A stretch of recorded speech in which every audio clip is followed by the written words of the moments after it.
السلام علیکم ورحمۃ اللہ وبرکاتہ۔ اگر آپ پہلی دفعہ اس چینل پر آئے ہیں تو اس چینل کو سبسکرائب کرنا نہ بھولیں، نوٹیفیکیشن بیل آئیکن پر کلک کرنا نہ بھولیں تاکہ آپ کو ریگولر نوٹیفیکیشن اپڈیٹس مل سکیں اس چینل پر۔ السلام علیکم ورحمۃ اللہ وبرکاتہ۔ جو اللہ کے خاص بندے ہوتے ہیں نا، ان کی حفاظت کا بھی خاص انتظام ہوتا ہے، چاہے وہ عالم دنیا ہو کہ عالم برزخ ہو کہ قیامت ہو کہ اس کے بعد کے معاملات ہوں، ان کے لیے انتظام ہی اہتمام ہی کچھ خاص ہوتا ہے۔ اس ضمن میں امام ابو نعیم حضرت ابو سعید الخدری سے روایت کرتے ہیں، فرماتے ہیں کہ میں نے حضور صلی اللہ علیہ وآلہ وسلم سے سنا کہ آپ صلی اللہ علیہ وآلہ وسلم فرماتے ہیں کہ جب اللہ مومن کی روح قبض فرما لیتا ہے تو اس کے فرشتے آسمان پر چڑھ جاتے ہیں اور عرض کرتے ہیں کہ اے ہمارے رب، تو نے ہم کو اپنے مومن بندے کے اعمال لکھنے پر مقرر فرمایا تھا، اب تو نے اس کی روح کو قبض کر لیا ہے، تو اب ہم کو اجازت دے کہ ہم آسمان پر ٹھہر جائیں۔ تو اب آپ یہ دیکھیں، جو کرامن کاتبین ہیں نا، یہ جو اعمال لکھتے ہیں فرشتے، ان کی بات ہو رہی ہے کہ جب روح قبض ہو گئی، جسم اور روح کا تعلق ختم ہو گیا، دنیا میں رہائش کا معاملہ ختم ہو گیا، تو اب ان کی ڈیوٹی ختم ہو گئی، آسمان کی طرف چلے جاتے ہیں اور اللہ سے عرض کرتے ہیں کہ اے ہمارے رب، ہماری ڈیوٹی تو ختم ہو گئی ہے، اب ہمیں اجازت دے کہ ہم تیرے حضور ہی رہیں اور اس عالم ناسوت سے پرے اس عالم ملکوت میں رہیں، تیری قربت میں رہیں، ہمیں اجازت دے دے۔ اللہ اکبر، اللہ اکبر۔ کچھ فرشتوں سے ہی سیکھ لیں ہم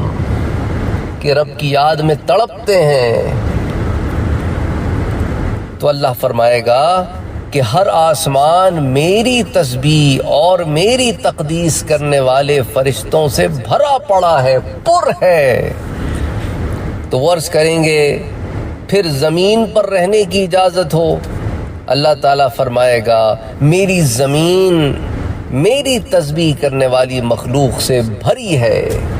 اب زمین سے مراد صرف دنیا نہ لینا،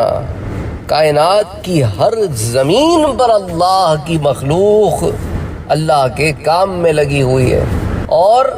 اللہ کی تسبیح بیان کر رہی ہے۔ اس سے اندازہ کرو کہ کتنے فرشتے ہوں گے کہ اللہ کیا فرماتا ہے کہ میری زمین بھری پڑی ہے، ہاں ایک کام ہے تمہارے لیے، وہ یہ کہ جس بندے کے ساتھ تھے نا تم، جس کے اعمال لکھتے تھے، اسی کی قبر پر جا کر کھڑے ہو جاؤ اور وہاں میری تسبیح کرو، وہاں میری تحلیل کرو، وہاں میری بزرگی میری بڑائی بیان کرو اور قیامت تک ایسا ہی کرتے رہو، یہ سب میرے بندے کے نامہ اعمال میں لکھو۔ اللہ اکبر، اللہ اکبر۔ تو وہ رحیم، وہ کریم جب اپنے رحم اور اپنے کرم، اس لیے تو اس کا نام ہے الرحیم، سب سے زیادہ رحم کرنے والا، الرحمن سب سے زیادہ مہربان، تو اس کی مہربانی اور رحم کا عالم یہ ہے کہ جو اس کے خاص ہوتے ہیں ان کے لیے انتظامات بھی خود فرماتا ہے کہ ان کا ایصال ثواب اور صدقہ جاریہ ہو رہا ہے، کوئی کرے یا نہ کرے، اللہ کے فرشتے تو ہیں لگے ہوئے، فرشتے تسبیح تحلیل اور بڑائی اللہ کی بیان کر رہے ہیں اور نامہ اعمال میں بندے کے لکھا جا رہا ہے۔ اللہ اکبر، اللہ اکبر، اللہ اکبر۔ میرا رب تو کتنا کریم ہے، تو کتنا رحیم ہے، ہم ہی گناہگار ہیں، خطا کار ہیں، بے شک فبأي آلاء ربكما تكذبان۔ تم اپنے رب کی کون کون سی نعمتوں کو جھٹلاؤ گے؟ یہ تو مومن کا معاملہ ہو گیا، اب کافر کا کیا معاملہ ہے؟ بعض روایات میں ہے کہ کافر کے فرشتوں سے کہا جاتا ہے کہ اس کی قبر پر واپس جاؤ۔ اب قبر سے مراد یہ نہ لینا، کیونکہ بعض لوگ پھر فوراً سوال کر دیتے ہیں بھئی ہندو تو جلا دیتے ہیں، ان کی قبر کا کیا؟ بعض لوگوں کو تو مچھلیاں کھا جاتی ہیں، بعض کو جنگل کے جانور چیڑ پھاڑ کے کھا جاتے ہیں، بعض کو پانی بہا کے لے جاتا ہے، تو پھر قبر سے مراد وہی مقام ہے عالم برزخ کا۔ قبر سے کیا مراد ہے؟ وہی مقام ہے عالم برزخ کا جہاں اس کی روح پر اس کے جسم کے ساتھ ایک تعلق بھی رہتا ہے اور نعمتیں یا عذاب کا ماحول بھی برقرار رہتا ہے۔ اس کے لیے تمہاری ظاہری دنیا کے مٹیریل ورلڈ کی مٹیریل چیز کی ضرورت نہیں ہے۔ اس بات کو سمجھیں، ہم نے ہر چیز اپنے 5 سینسز حواس خمسہ میں بند کرنے کی کوشش کی ہے، جو سراسر بے وقوفی ہے۔ یہ کوئی دہریہ سائنسدان کر سکتا ہے کیونکہ اس کا تو دین ایمان ہی حواس خمسہ ہے، لیکن ایک مومن جو غیب پر ایمان رکھتا ہے اس کا تو ویژن اتنا براڈ ہونا چاہیے کہ وہ جو کچھ نظر آتا ہے صرف اسی کے اوپر جو ہے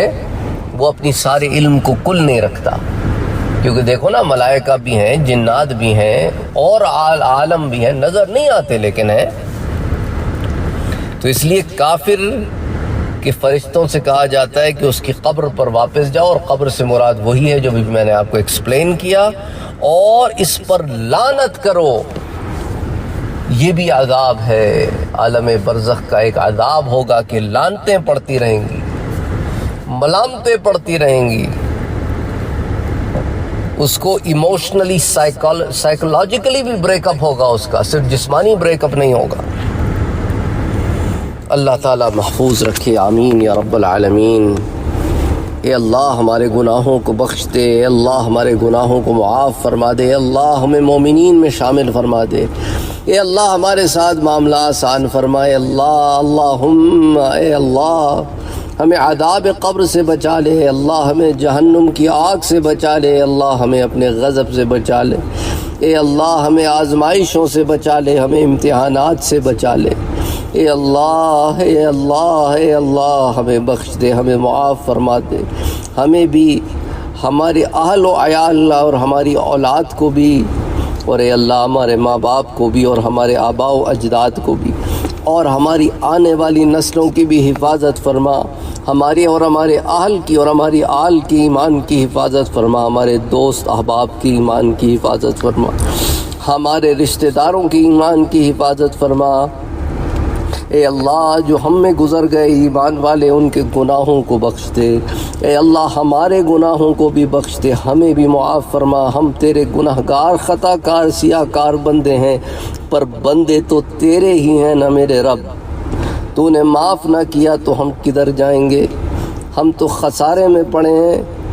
اے میرے رب ہمارے حال پہ رحم کر دے، ہمیں بخش دے، ہمیں معاف فرما دے، ہمیں اس وقت بلا اپنے پاس جب اپنی ذمہ داریوں کو نبھا چکے ہوں، اے اللہ اے اللہ اے اللہ ہمیں بلا جب تو ہم سے راضی ہو، اے اللہ ہمارے لیے تمام معاملات آسان فرما، اے اللہ ہمیں بخش دے، ہمیں معاف فرما۔ اللہم صلی وسلم وبارک علی سیدنا و حبیبنا و شفیعنا محمد